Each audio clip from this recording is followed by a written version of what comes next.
Welcome back, fellow coders. Jared O'Leary here with BootUp. In this video, I'm going to show you a neat idea. So at bootuppd.org, you can find a bunch of projects and lesson plans, including the 3 that I'm about to show you. So like the Nyan simulator, you can press a green flag.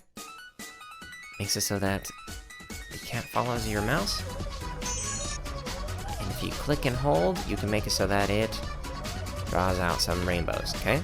So we got our Pop-Tart cat following the mouse. All right, so that's one option that you can use for drawing or coloring things. Another option that we actually have is a pumpkin carver. So you can be like, can click up the carving knife. You can pick a different template, and then you can actually use your mouse to carve your pumpkin. So you can draw like that, etc. Okay, so that's another idea that you can use for drawing in Scratch.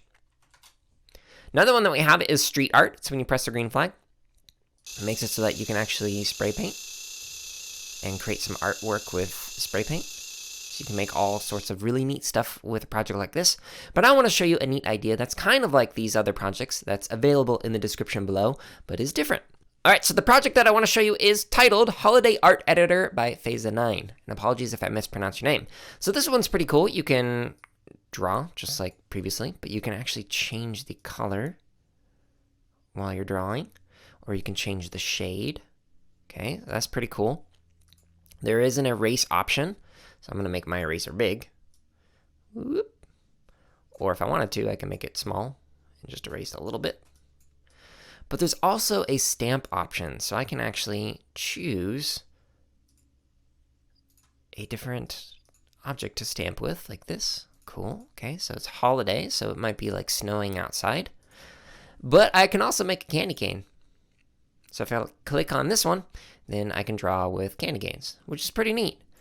So I thought that was a really neat idea, and I wanted to share with you how you could also use the pen blocks to create some cool things for your own projects in Scratch. If you like this idea, make sure you check out the links in the description below. I linked to this particular project that I'm showing you right here, as well as the 3 projects that I showed earlier, which has walkthroughs that show you how to create each one of those.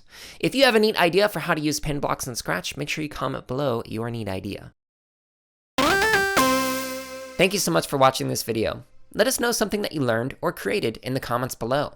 And make sure to subscribe, like, and check out the links in the description for even more free resources, such as videos, free lesson plans, and our podcast.